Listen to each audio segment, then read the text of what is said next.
नमस्कार। कभी सोचा है कि कोई इंसान हजारों किलोमीटर का सफर पैदल, जी हां पैदल तय कर ले, और वो भी सिर्फ अपनी आस्था के दम पर।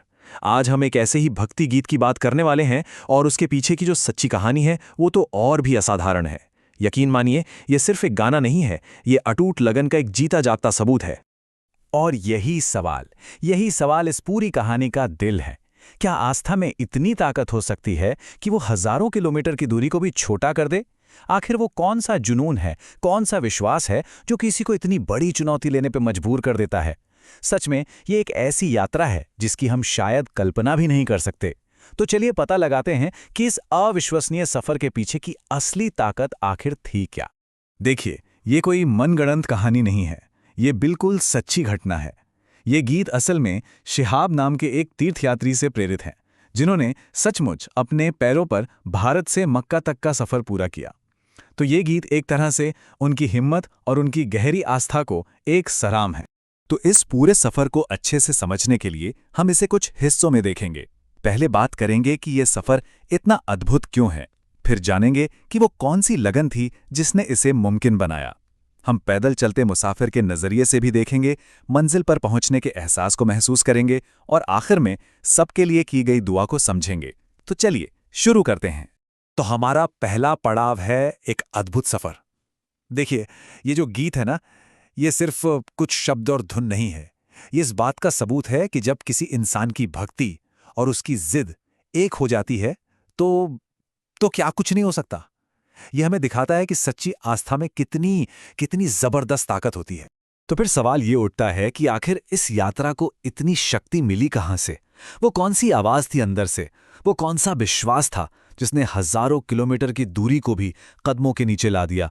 मतलब आखिर ऐसी क्या चीज है जो किसी को इतना लंबा, इतना मुश्किल सफर पैदल तय करने की हिम्मत दे सकती है? और इसका जवाब ना गीत की पहली ही लाइन में छिपा है। जरा सुनिए, मेरी बात बन गई है आका तेरी बात करते करते। इसका मतलब कितना गहरा है? मतलब ये कि मंजिल पर पहुंचना तो बात की बात है, असल मकसद तो बस ईश्वर को याद करते रहने से ही पूरा हो रहा है। यही वो असली ताकत है जो उन्हें हर एक कदम पर आगे बढ़ा रही थी। तो यह समझना बहुत जरूरी है कि यह सिर्फ एक लाइन नहीं है, ये इस पूरे सफर की बुनियाद है, उसकी नींव है। ये एक तरह से उस स्पिरिचुअल इंजन की तरह है जो इस मुश्किल फिजिकल जर्नी को लगातार पावर दे रहा था। बस हर पल ईश्वर को याद करना, वही उनकी सबसे बड़ी ताकत थी। अच्छा, इस गीत को और बेहतर समझने के लिए एक छोटी सी बात जानना जरूरी है। ये जो गीत है, ये नात की शैली में है। अब नात क्या होता है?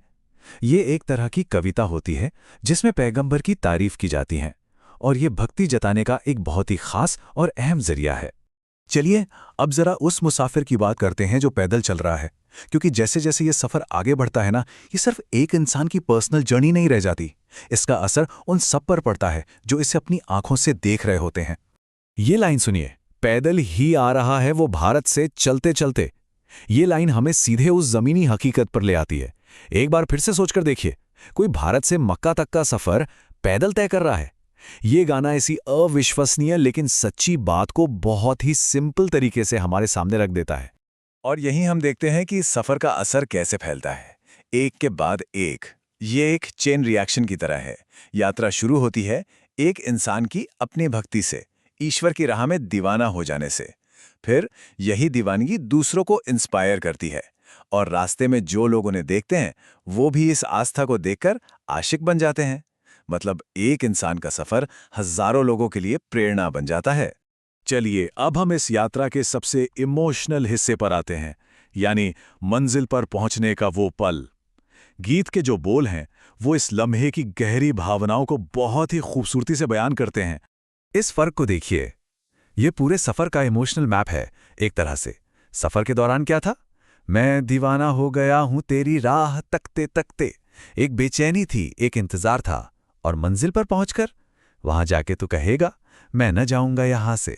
मतलब एक ऐसा सुकून कि वहां से जाने का मन ही नहीं करेगा। यही बेचैनी से परम शांति तक का जो बदलाव है ना, वही इस यात्रा का असली नाम है। और देखिए, एक बार फिर गाना उसी सेंट्रल आइडिया पर वापस आता है। मंजिल तक पहुंचे कैसे, जरिया क्या था? जवाब वही है कि मैं पहुंचा हूं यहां पे तेरा नाम रटते रटते। सफ़र की हर मुश्किल, हर चुनौती बस उसी एक नाम के सहारे पार हुई। और अब हम आते हैं गीत के आखिरी हिस्से पर, और यहाँ एक बहुत खूबसूरत बदलाव होता है। जो फोकस है वो एक इंसान की अपनी यात्रा से हटकर सबके लिए, पूरे समुदाय के लिए की गई प्रार्थनाओं पर चला जाता है। और यही दिखाता है कि सच्ची भक्ति हमेशा निस्वार्थ होती है, सेल्फलेस होती है। तो आखिर में मंजिल पर पहुंचकर जो गायक हैं वो सिर्फ अपने लिए नहीं मांग रहे। वो क्या कहते हैं कि उन्हें याद रखा जाए, पवित्र तवाफ के दौरान उनके लिए भी दुआ की जाए, और सबसे आखिर में वो सिर्फ अपने लिए नहीं बल्कि सबके लिए जन्नत की कामना करते हैं। यही इस यात्रा का सबसे खूबसूरत और निस्वार्थ पहलू है। तो आखिर में ये गीत हमें एक बड़े सवाल के साथ छोड़ जाता है। एक इंसान की अटूट आस्था और उसका ये सफ़र हमें हमारी अपनी जिंदगी के लक्ष्यों के बारे में क्या सिखा सकता है। शायद ये जो समर्पण और दृढ़ता की कहानी है, ये सिर्फ एक तीर्थ यात्रा की कहानी नहीं है, बल्कि हर उस बड़े लक्ष्य को पाने की कहानी है जो हम अपनी जिंदगी में हासिल करना चाहते हैं।